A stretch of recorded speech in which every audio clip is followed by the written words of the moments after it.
আসসালামু আলাইকুম। আমি ফারহানা হাবিব, সহকারী শিক্ষক গোলচাপাক হাই স্কুল। আশা করি ছেলেমেয়েরা তোমরা সবাই ভালো আছো। আমিও ভালো আছি আল্লাহর রহমতে। আশা করি তোমরা বাসায় সবাই স্বাস্থ্যবিধি পালন করছো। আসো আমরা আমাদের ক্লাস শুরু করি। আল্লাহর কাছে শুকর গুজার যে আমরা এভাবে হলেও ক্লাসে পড়াগুলো চালিয়ে যেতে পারছি। তোমাদের ক্লাসে অনেক দূর পর্যন্ত পড়ানো হয়েছিল, তারপরও আমি এই ক্লাসগুলো একটু এগিয়ে নিচ্ছি। আসো আজকে ক্লাস শুরু করি। গতদিন আমরা ভগ্নাংশের গুণ এবং ভাগ নিয়ে আলোচনা করেছিলাম। আশা করি তোমাদের সেই অংশে কোনো সমস্যা নেই।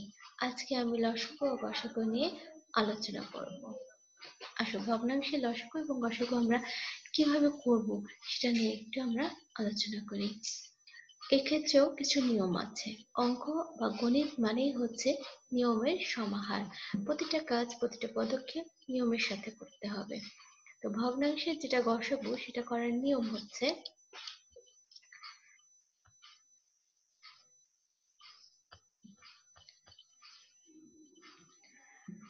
সেক্ষেত্রে আমরা যে কাজটা করব সেটা হচ্ছে ভগ্নাংশের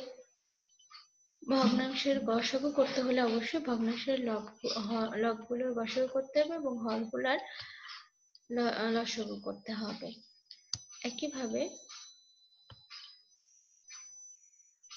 আমি স্ক্রিনে দেখাচ্ছি, দেখো এখানে নিয়মটা লেখা আছে।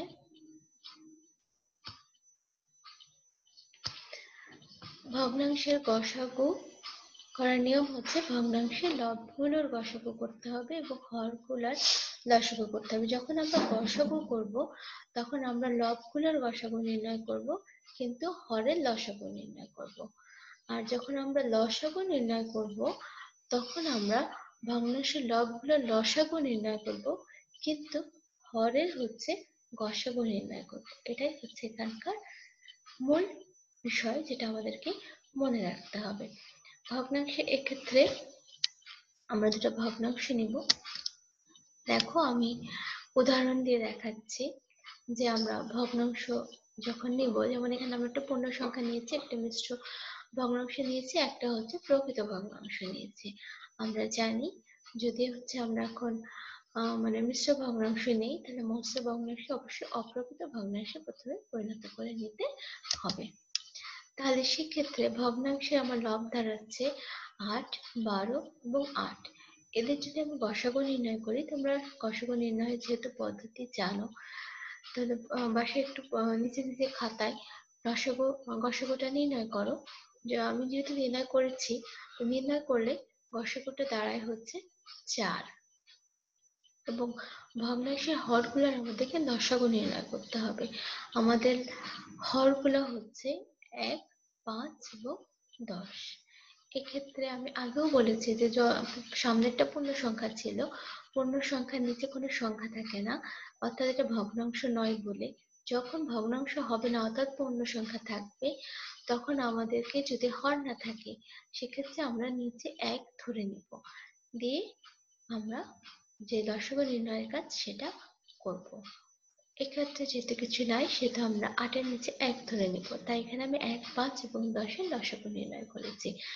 এই তিনটে লসাগু নির্ণয় করলে লসাগু এসে দাঁড়াবে হচ্ছে 10। এখানে তোমাদের নির্ণয় করার পদ্ধতিটা দেওয়া আছে, মনোযোগ দিয়ে একটু দেখো। 1, 5, 10-কে যদি আমি লসাগু নির্ণয় করি, তো সর্বোচ্চ ক্ষুদ্রতম সংখ্যা যেটা দিয়ে এই দুটো সংখ্যায় যায় সেটা হচ্ছে 5। 5 দিয়ে গেলে এখানে 5 এবং 2 আসে, 1, 1, 2 আসে। যে ক্ষেত্রে লসাগু নির্ণয়ের ক্ষেত্রে 1, 1 গুলো, এবং যদি 2 এবং 5 নিই তাহলে গুণফল আসবে হচ্ছে 10। তাহলে আমার হর হলো 10 আর উপরে লব ছিল হচ্ছে 4। তাহলে আমার লবগুলোর লসাগু নির্ণয় করে আসছে 4, নিচে হচ্ছে 10। আমরা অবশ্যই এটা দেখবো যেটা কাটাকাটি করা যাচ্ছে কিনা। যদি কাটাকাটি যায় তাহলে আমরা কাটাকাটি করে নেব, অর্থাৎ ক্ষুদ্রতম সংখ্যায় পরিণত করে নেব। যেহেতু 4 এবং 10 এটা অবশ্যই 2 দিয়ে কাটাকাটি করা সম্ভব। 2 দুগুণে 4 আর হচ্ছে 5 দুগুণে 10। তাহলে আমার ভগ্নাংশটি দাঁড়াচ্ছে হচ্ছে 2/5। তাহলে আমার নির্ণয় গসাগু হচ্ছে 2/5। এটা হচ্ছে ভগ্নাংশের গসাগু নির্ণয়ের পদ্ধতি। দুটি ভগ্নাংশ যখন আমি নিব, ভগ্নাংশ হোক বা পূর্ণ সংখ্যা হোক, কারণ প্রত্যেকবারই তোমাদেরকে পূর্ণ সংখ্যা দিয়ে কিভাবে করতে হবে এবং ভগ্নাংশ দিয়ে কিভাবে করতে হবে তা দেখিয়ে দিচ্ছি। এক্ষেত্রে যেহেতু ভগ্নাংশের গসাগু নির্ণয়ের ক্ষেত্রে যে একই সাথে 3টা বা 4টা থাকতে পারে, 2টাও থাকতে পারে, সেক্ষেত্রে একটা পূর্ণ সংখ্যাও থাকতে পারে, মিশ্র ভগ্নাংশ থাকতে পারে। মিশ্র ভগ্নাংশ থাকলে আমি আগে বারবার বলছি যে মিশ্র ভগ্নাংশকে প্রথমে আমরা অপ্রকৃত ভগ্নাংশে পরিণত করে নেব, তারপর আমরা নিয়ম অনুযায়ী কাজ এগিয়ে যাব। তাহলে তোমরা এতক্ষণ শিখলা যে কিভাবে ভগ্নাংশে গসাগু করতে হয়। আশা করি এই নিয়মটা নিয়ে তোমাদের কোনো সমস্যা নেই, কারণ এটা অত্যন্ত সহজ নিয়ম। আর যখন তোমরা যোগ বিয়োগ করেছিলা তখন অলরেডি আমরা গসাগু এবং লসাগু নির্ণয়ের কাজটা করেছিলাম, এবং যেহেতু এটা আগেই আমরা করেছিলাম যোগ বিয়োগের সময়, তো সেক্ষেত্রে এটা আমাদের একটু বেশি পরিষ্কার হয়ে যাওয়ার কথা, কারণ এটা নিয়ে আর সমস্যা থাকার কথা না। তারপর আমি দেখালাম। আচ্ছা, তাহলে আমি লসাগুর নিয়মটা একটু দেখিয়ে নিচ্ছি তোমাদেরকে। দেখো, ভগ্নাংশে লসাগু করার নিয়মটা আমি একটু আগেও বলেছি যে লসাগু গসাগু করার নিয়মের সবচেয়ে গুরুত্বপূর্ণ বিষয় হচ্ছে যখন আমরা ভগ্নাংশের গসাগু নির্ণয় করব তখন আমরা ভগ্নাংশের লবগুলোর গসাগু আর হরগুলোর লসাগু নির্ণয় করব।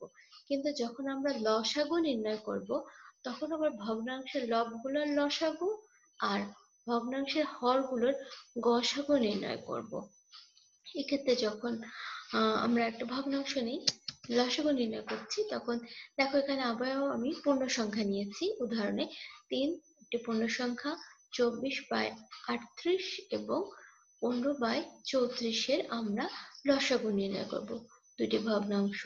এক্ষেত্রে আমাদেরকে প্রথমে যেটা করতে হবে, এখানে লবগুলার লসাগু নির্ণয় করে নিতে হবে এবং হরগুলার গসাগু নির্ণয় করে নিতে হবে। এখানে আমার লব হচ্ছে 3, 24 এবং 15। এদের আমরা যদি লসাগু নির্ণয় করি, তোমরা সবাই লসাগু নির্ণয় করার পদ্ধতি জানো। এই পদ্ধতিতে তোমাদেরকে যখন যোগ বিয়োগের নিয়ম আমরা করছিলাম তখনই আমরা এই নিয়ে আলোচনা করেছিলাম এবং শিখেছিলাম। তারপর এখানে আমি দেখিয়েছি নিয়মটা। দেখো, 24, 3, 24 আর 15 যদি আমরা লসাগু নির্ণয় করতে চাই, তাহলে এক্ষেত্রে সবচেয়ে ক্ষুদ্রতম সংখ্যা দিয়ে 3টি ভাগ দেয় এমন ক্ষুদ্রতম সংখ্যা দিয়ে আমরা প্রথমে ভাগ দেব। এক্ষেত্রে সবচেয়ে ক্ষুদ্রতম সংখ্যা পড়ছে হচ্ছে 3, যেটি 3 একে 3, 3 আসছে 24, 3 পাচ্ছে 15। 5 এবং 8, এখানে 1 আছে, 5 এবং 8টা গুরুত্বপূর্ণ বিষয়, যেটা আমাকে আবারও 15 ক্ষুদ্রতম সংখ্যা দিয়ে ভাগ দিতে হবে। কিন্তু 5 এবং 8 যে কোনো একটি সংখ্যা ক্ষুদ্রতম সংখ্যা দিয়ে ভাগ যায় না। এক্ষেত্রে আমরা যেটা করেছি, জোড় সংখ্যা যেটা ক্ষুদ্রতম সংখ্যা দিয়ে যাবে সেটা হচ্ছে 8, যেটা যাবে হচ্ছে 2 দিয়ে, আমরা 2 নিয়েছি। তাহলে 1 তো 1 নেমে গেল, 4 দুগুণে 8 নামলো, আর 5 তো যাবে না, নেমে গেল। একইভাবে পুনরায় 4 ভাগ যাবে, আমি দুঃখিত, 4 পুনরায় ভাগ যাবে। তাহলে সেক্ষেত্রে এটাকে আবার ক্ষুদ্রতম সংখ্যা দিয়ে যদি আমরা ভাগ দিই তাহলে এটা হবে 2। তাহলে 1 নেমে যাবে, 2 দুগুণে 4 এবং 5 নেমে যাবে, কারণ এটা 2 দিয়ে ভাগ যায় না। তাহলে যদি আমরা লসাগু নির্ণয় করি তাহলে আমাদের যে সংখ্যা দিয়ে এগুলো গুণ দিতে হবে, 3, 2, নিচে আমাদের 2 এবং 5 আছে, আমরা যদি গুণ করি তাহলে গুণফল বেরোবে হচ্ছে 120। তাহলে আমার নির্ণয় লসাগু বের হলো হচ্ছে, লবগুলো নির্ণয় লসাগু বের হলো হচ্ছে 120। এখন হরগুলোর আমাকে গসাগু নির্ণয় করতে হবে। আমার হর হচ্ছে 1, 38 এবং 34। যেহেতু 3 এর নিচে কিছু নাই, তার মানে আমরা 1 ধরে নেব। সেক্ষেত্রে গসাগু নির্ণয় পদ্ধতি তোমরা জানো, আশা করি তোমাদের মনে আছে। এখানে 1 কোন কোন সংখ্যা দিয়ে গুণ যায়, 38 কতবার গুণ এখানে যায়, কোন কোন সংখ্যা দিয়ে আমরা এভাবে করব। আচ্ছা, এখানে একটু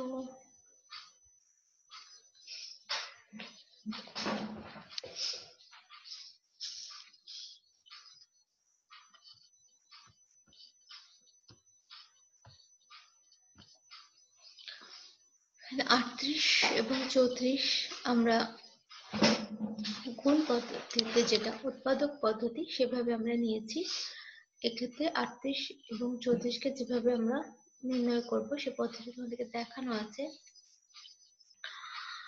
19 যদি হচ্ছে দুইবার যায়, অর্থাৎ 2 দিয়ে যদি 19কে গুণ দিই তাহলে সেটা হয়ে যাবে 38। 1 দিয়ে যায়, 2 দিয়ে যায়, 19 দিয়ে যায় হচ্ছে 38। এদিকে 34ও তোমার 1 দিয়ে, 2 দিয়ে এবং 17 দিয়ে যায়। তাহলে এদের প্রত্যেকের হচ্ছে কমনই আসছে হচ্ছে আমার কাছে 1।